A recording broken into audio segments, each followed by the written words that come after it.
Hello, everybody. This is Daniel. Consider this, if anything, more of an introductory video. Um, those that know me know that I have, well, issues. uh, since I was a child, I had, have a borderline personality disorder, something that a lot of people really don't know very much about.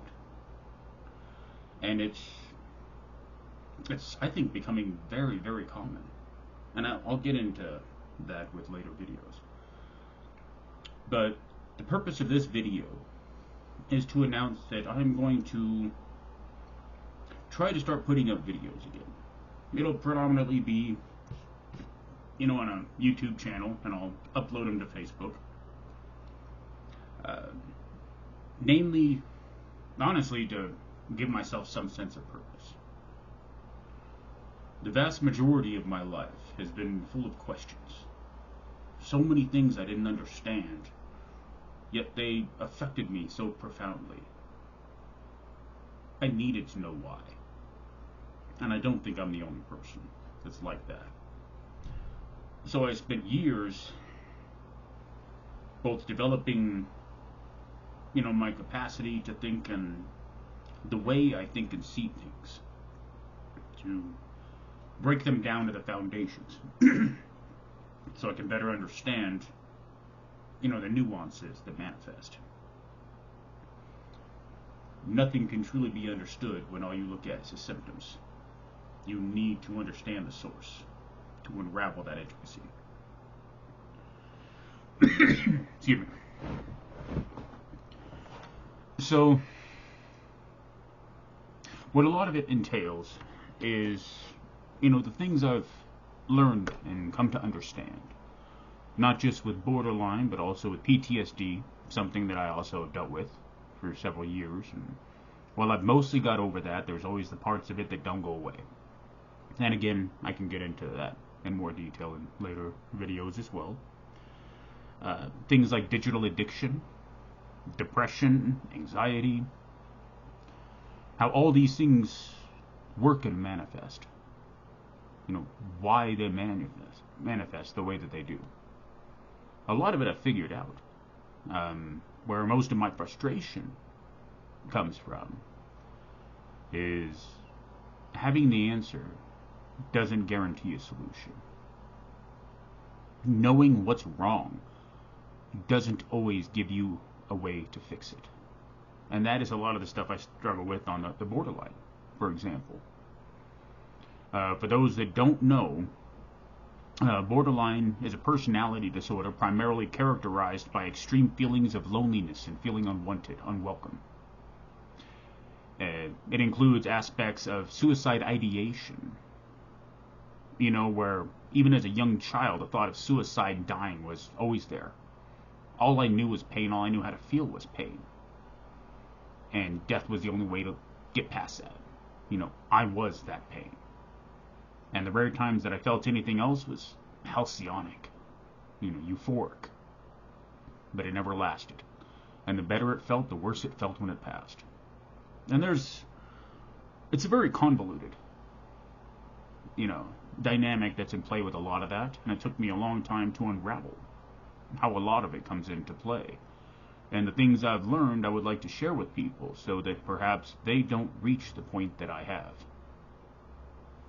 Because some of the other fun stuff with borderline is things like medication, hospitalization, and all that. They don't work long term. Things like antidepressants. I know I'm on 2 of them at the time.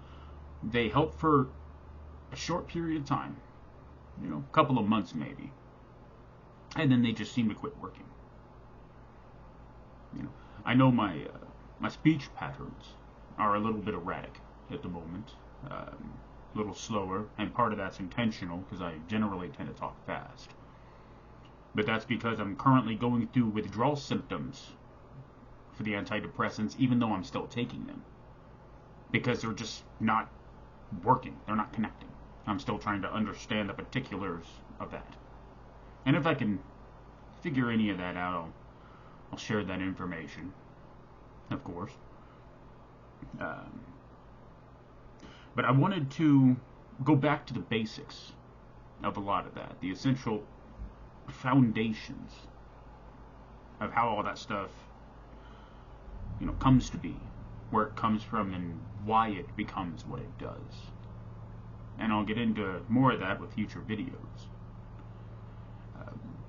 Now, if you want to get in contact with me, whether it's, having questions that you're curious if I've figured anything out on it, or, just discourse back and forth, something that you would think on social media would be rampant, but is actually very rare, particularly because of the way that social media has shifted from the actual social interaction to social control and, well, voyeurism. We watch everybody else's life and then judge our own based on it, reinforcing our own feelings of insecurity, our self-doubt, ultimately resulting in a self-defeating mentality that just causes us to want to watch everybody else even more because we feel less and less welcome in our own world, in our own mind. Something that needs to be addressed. And that also, of course, covers a couple topics. The thing is, a lot of the stuff, it's very simple, but it's also widespread because so many things are a part of everything else, such as the nature of just how everything functions anyway. It's all connected. The key thing is understanding how, why, and what can be done about it. And I'll be getting more into all that as well.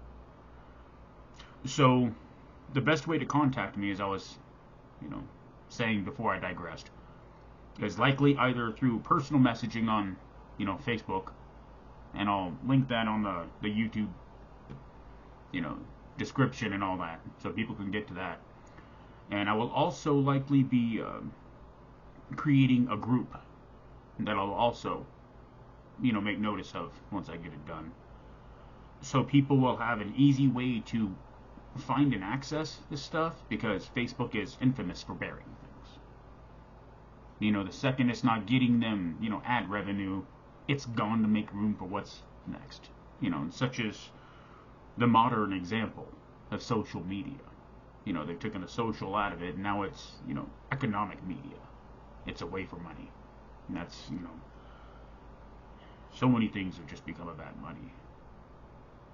And it's one of those things that in itself has no value but the value we give it, yet we lose and ignore everything that does has value while seeking it. Just makes me shake my head.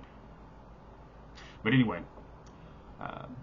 just kind of making this video as a heads up, so there'll be some more videos that follow, and I can, at least anybody that's interested can be kept updated on things like that. I'm going to upload this to my YouTube channel, and I'll probably link this video as the first thing on my Facebook page for it being easy for people to find. So you're welcome to do all the like, subscribe crap. I gave up on that thing. I tried to do it before because I wanted to share information, and there was so many issues with it. There was a number of times that people would leave comments and I'd get notifications, and every time I'd go, the comments would be gone. I don't know if it was getting deleted or whatever, so I don't trust Facebook as a discussion medium. There's too much crap going on. There are too many things that just keep getting removed. At least with personal messages, you are more likely to actually receive what people are trying to say. Because comments, they tend to get deleted if anything said goes against, community standards, despite the complete hypocrisy of how they go about it. I still get, sexual-based ads on Facebook that's against their community standards, but because they get paid for it, they don't care. But if I say, if somebody did that to me, I'd punch them in the face, because I would. And it's important that people understand consequences for their actions. If you get punched for doing something, you're less likely to do it. But if you're not even allowed to tell people the consequences of what they're doing, they're going to do it. And then you're considered in the wrong when you respond as you said you would. They never saw it because YouTube would delete the comment because it's offensive, or Facebook, sorry. It's all the same thing at this point. Anyway, you're welcome to send me a message. If I do make the group, like I said, I'm still kind of going back and forth on it because I don't see the point of making a group if it doesn't even get used. But if there is interest, I will go ahead and make it, because, you know, the whole point is to create an atmosphere of discourse in a world that doesn't appreciate it. Because it's something that a lot of people do need and appreciate it, but their pleas are ignored because it doesn't connect to what other people value. So, anyway, I'm rambling at this point, so I'm just going to end the video. So, y'all have a nice evening.